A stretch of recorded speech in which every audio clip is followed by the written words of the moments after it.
The White House issues a new U.S. executive order temporarily halting issuance of new visas for travelers from 6 countries. The United Nations chief calls on rich countries to do more to stop drought-stricken Somalia from sinking into famine. And what are the factors affecting the survival of children with cancer in Africa? We'll have a report. Africa 54 starts right now. Good evening and welcome. I'm Vincent Makori. This is Africa 54. The United Nations is asking for $825 million to provide aid to Somalia to help ward off famine. About half the country's 12 million people are in dire need of food aid. UN Secretary General Antonio Guterres, speaking Tuesday in Mogadishu, called on rich countries to do more to stop the drought-stricken East African nation from sinking into famine. The UN says the current drought is threatening to turn into famine, with at least 360,000 Somali children severely malnourished, meaning they need extra food to survive. Families from rural areas are moving to cities to search for food as animals die and water sources evaporate, forcing many to drink water infected with deadly cholera bacteria. We are appealing to people to be intelligent enough to understand that to let countries like Somalia perish and to let the people like the Somali people suffer the dramatic impact of the combination of drought, conflict and disease is a danger for everybody. We need massive support from the international community to avoid the repetition of the tragic events of 2011. Well, a famine in Somalia killed 260,000 people in 2011. Now, Somalia is now facing its third famine in the last 25 years. Well, in North Africa, 22 people were killed in fighting between rival people smuggling gangs on Libya's Mediterranean coast. That's according to the International Organization for Migration. IOM spokesman Joel Millman says the dead were thought to be migrants rather than smugglers because they were sub-Saharan Africans. The latest deaths are in addition to the 140 bodies found on Libyan beaches this year. There have been 477 deaths in the Mediterranean Sea on the route from Libya to Europe. More than 15,000 migrants have arrived in Italy in 2017. The number of migrants departing for Italy by boat from Africa has risen more than 50% this year. Meanwhile, the European Union's top court ruled Tuesday that EU member states do not have to admit people on humanitarian grounds, even if they are at risk of torture or inhuman treatment. Now, after an initial chaotic rollout, a new U.S. executive order temporarily halting the issuance of new visas for travelers from 6 countries is set to go into effect on March the 16th. The updated order replaces an earlier controversial order in which visitors from the same countries and a 7th one, Iraq, were barred from entry to the U.S. VOA White House Bureau Chief Steve Herman reports. President Trump on Monday did a do-over, revising an earlier order and barring new visas for applicants from Iran, Libya, Sudan, Somalia, Syria, and Yemen, all Muslim-majority nations. White House spokesman Sean Spicer tweeted a photo of what he said was the signing in the Oval Office. Reporters and press photographers were not allowed to witness it. 3 members of the president's cabinet later appeared before the media, calling the revised order essential for national security. To our allies and partners around the world, please understand this order is part of our ongoing efforts to eliminate vulnerabilities that radical Islamist terrorists can and will exploit for destructive ends. Nothing in this executive order affects existing lawful permanent residents or persons with current authorization to enter our homeland. Unregulated, unvetted travel is not a universal privilege, especially when national security is at stake. The order also halts for 120 days resettlement in the United States of any new refugees. The revised travel ban came under immediate criticism from some Democratic members of Congress and rights groups. They term it racist and missing the mark, noting a Homeland Security report concluding citizenship is not a factor in terrorist threats. Amnesty International says it will stir hatred and division. The American Civil Liberties Union tweeted, "The new Muslim ban is still a Muslim ban." The previous controversial directive issued in January had remained blocked while a court in Washington state determined whether it passed constitutional tests. Steve Herman, VOA News, at the White House. Well, rights groups say the new order is not an improvement over the original one issued in January and say they will move to block it. The new version reinstates a temporary blanket ban on all refugees. VOA's Zlatitsa Hoke reports that reaction to the new order is mixed. The revised travel ban comes 6 weeks after Trump's original executive order that caused confusion at airports at home and abroad before it was blocked by federal courts. The White House on Monday defended the original order, saying the revised version is being issued only to avoid litigation and speed up the process of securing U.S. borders. Secretary of State Rex Tillerson said the ban is important for protecting the nation from foreign terrorist entry into the country. And the State Department will implement the provisions in this order that allow for the admissions of refugees when it is determined they do not pose a risk to the security or welfare of the United States. Democrats in the Congress promptly condemned the new order, saying it is no improvement over the previous one. It's barely a fresh coat of paint on the same car that doesn't drive. Rights groups say the revised travel ban continues to discriminate against Muslims and is therefore illegal. It was narrowed from the first order as we expected, and it eliminated certain legal problems like due process problems for lawful permanent residents, but it doesn't eliminate the basic constitutional problem we saw in the first executive order, which is discrimination on the basis of religion. And so we will continue to challenge it. Syrian refugees in Jordan who were slated to resettle in the United States despaired over the previous order. We'd been waiting for 1 year. We did many interviews. We are confused and we are tired because of the long procedures. We were ready to travel and we were blocked.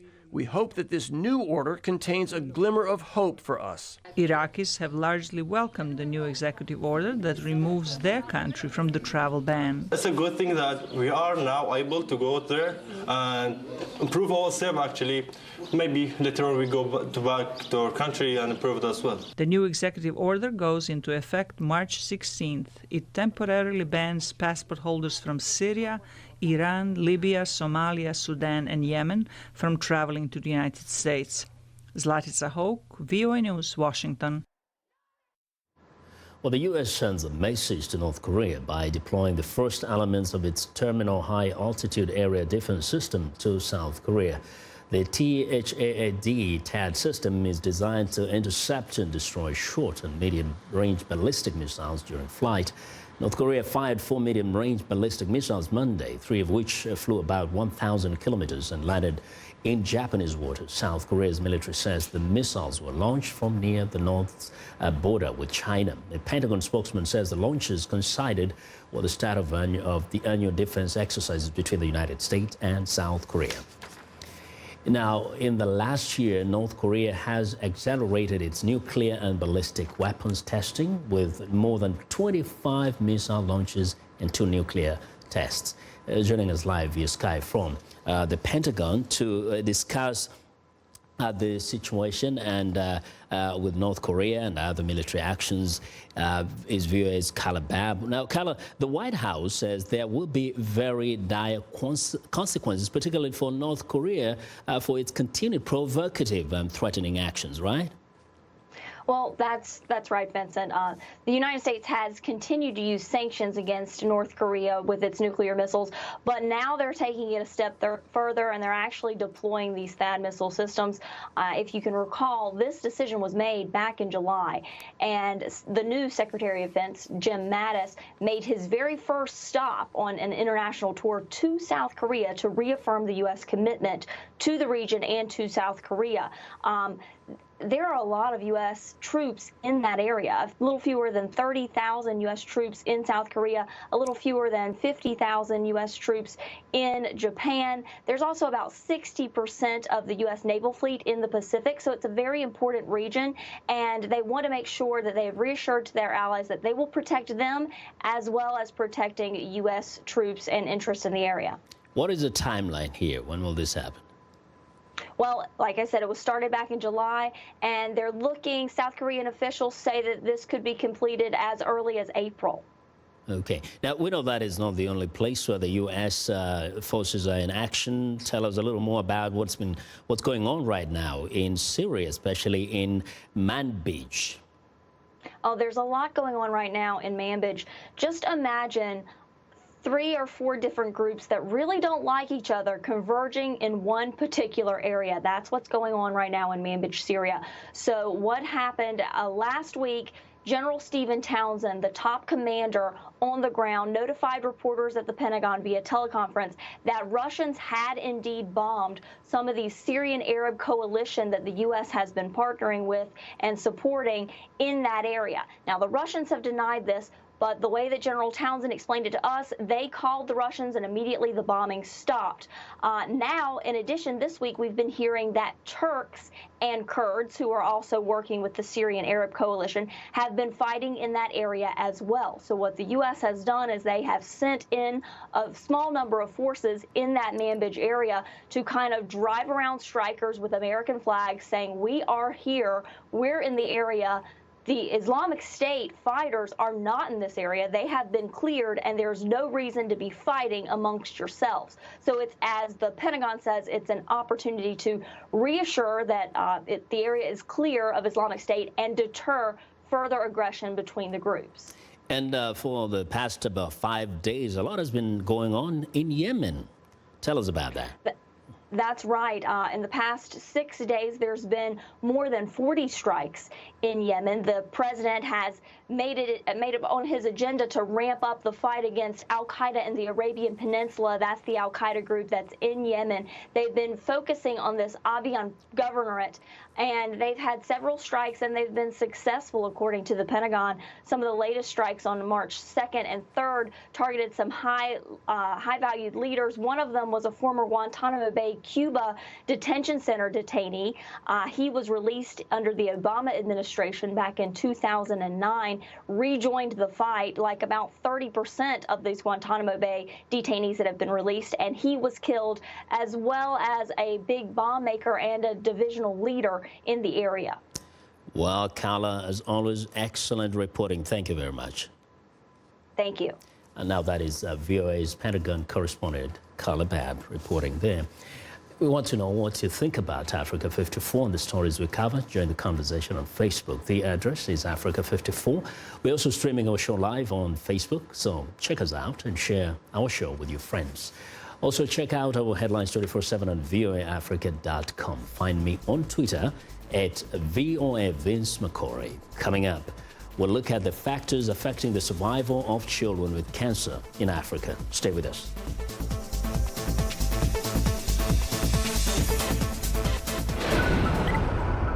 Health news and notes. This is Living Better. Winter brings higher numbers of colds and flu each year. And now, UK health experts say their research suggests adding vitamin D to more foods could head off some of this illness. The headline finding is that we showed a 10% reduction in the risk of acute respiratory infection, that's coughs, colds and flu, with vitamin D in the general population. But among people who have the lowest vitamin D levels to start with, we saw a 50% reduction. Adrian Martineau with Queen Mary University of London. Vitamin D is known to aid bone and muscle health, but people in the north still don't get enough of the so-called sunshine vitamin, says health expert Bridget Benelam. And that's why the government recommends that most people take a supplement of vitamin D over the winter months. 70% of people in the UK contract at least one respiratory infection each year. I'm Martin Seacrest for VOA's Living Better.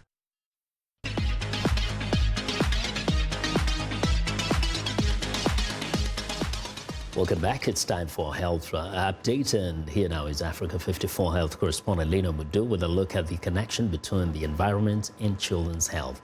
Lino? Thanks, Vincent. The World Health Organization says environmental pollution kills more than 1 in 4 children under the age of 5 every year. The WHO examines the impact of harmful environments on children's health and offers solutions in 2 new studies, Inheriting a Sustainable World, Atlas on Children's Health and the Environment, and a companion report, Don't Pollute My Future, the impact of the environment on children's health. The authors agree that air pollution is the biggest killer and is responsible for 6.5 million premature deaths every year. The WHO says the most common causes of death among children aged 1 month to 5 years are diarrhea, malaria, and pneumonia. Corrective actions including providing safe water and sanitation, limiting exposure to hazardous chemicals, and improving waste management. Now, childhood cancer is cancer that afflicts children before age 18. A child is diagnosed with cancer every 2 minutes, and over 300,000 children develop the disease worldwide each year. There are over a dozen types of childhood cancers and several subtypes. The World Health Organization says the pattern of cancer in childhood differs considerably from those among people of all other ages. In high-income countries, approximately 80% of children with cancer survive 5 years or more after the diagnosis of cancer. Survival rates are as low as 10% in low-income countries. Lack of diagnosis, poor care, and a deficit in specialized medical training for doctors are some of the factors that are affecting survival for children with cancer in Africa. Now, a new pediatric oncology training program aims to bridge the care gap for children with cancer in Africa. Joining us live via Skype from Kampala, Uganda, to tell us more is Dr. Joseph Lubega, a pediatric oncology researcher with St. Patrick's Foundation. Dr. Lubega, welcome to Africa 54. Thank you. So can you give us the scope of pediatric cancer in sub-Saharan Africa, and in Uganda in particular, where you're from?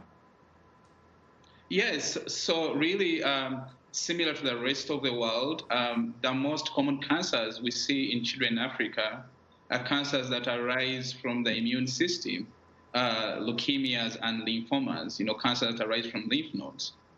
And these comprise about 40% of cancers in children in Africa. But again, we see other cancers like cancers that arise from muscles and kidneys as often as we see them in America and Europe. Now, we look at the statistics. About 80% of children with cancer will survive in the developed world. But when it comes to developing countries, sub-Saharan Africa region, for example, up to 10%, that's very low. Yeah, yes, it is. And really, when you think about controlling and treating childhood cancer, you're really talking about one of the areas of highest specialization and needing a lot of expertise in medicine, in all of medicine. And what you see in Africa is a situation where there's very, very limited expertise. Most of these countries don't have a single pediatric cancer specialist, very poor infrastructure to take care of children, and lack of technologies that you need to diagnose, to stage, and to treat cancer.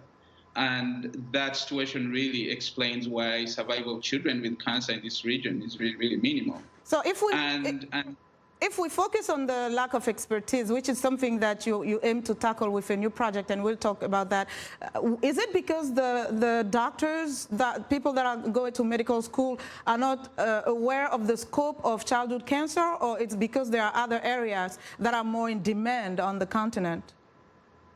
Exactly. I think for so long the focus in most developing countries has been on infectious diseases, diarrhea, pneumonia, malaria. But as those conditions get more and more controlled, ministries of health and the public is becoming more aware of the scourge of cancer and the impact it has on families. And let's talk about your initiative to bring training to African doctors with regards to childhood cancer. And you're doing that in partnership with the St. Patrick's Foundation. Tell us more. Yes, so for so many years, pediatric cancer wasn't on the radar of government, philanthropy organizations, even academic centers. But through the experience of Baylor College of Medicine, where I serve as faculty, we've had a lot of lessons learned through taking care of children with HIV. And what demonstrated is really you can treat some of these difficult to treat diseases, even in the settings like Africa. And thankfully, foundations like St. Patrick's Foundation came out with a specific funding dedicated to training and supporting experts who are working in the US, like myself, to come to Africa and start supporting developing comprehensive pediatric cancer centers. Recently, Baylor College of Medicine received a major gift of $50 million from Bristol Myers Squibb Foundation towards a similar cause of training all the different kind of specialists you need to take care of children with cancer. Okay. So really, very quickly, this is picking up in terms of people realizing that it's a big problem. Okay, Dr. Lubega, we have to leave it there. Thank you so much for joining us today. Thank you. And that was Joseph Lubega, pediatric oncology researcher with St. Beltrix Foundation in California. And that's our health report for today. To stay in touch, find me on Twitter @LenorMoudou. Vincent? Well, Lenore, thank you very much. Now be sure to watch Lenore Moudou's health reports every Tuesday and Thursday right here on Africa 54. Now, I recently asked you to tell me what do you expect from the Trump presidency as it relates to Africa. We've received a lot of very diverse responses and we want to share some of them with you. So let's get started. Nathaniel Mkepelaga from Ukari, Nigeria says, nothing in life can encourage development better than peace. Trump should help African leaders put peace in their policies. We go now to Abraham Wankula. He's from Sokopa in Liberia, who says, I do not expect much from President Trump because all of his wrong policies and his high level of racism will make him fail. While Peter Kufahakurai from Mutare in Zimbabwe believes that Trump is focused on American businesses. I don't see him interfering much in other sovereign nations, he says.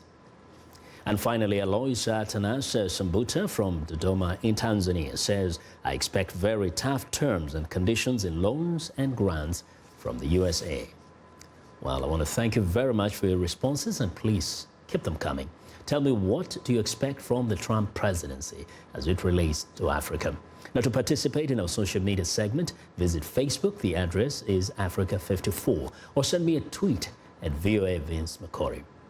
Well, it's now time for a short break. Still to come on Africa 54, we'll tell you about the first tech hub in northern Nigeria. We'll be right back.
Welcome back. Now, over the last 5 years, Nigeria has seen its innovation spaces grow from a handful to hundreds. Core Lab is the first tech hub in northern Nigeria. It's designed to be a multifunctional space where developers and startups can work and grow. Africa 54's Paul Dio has more.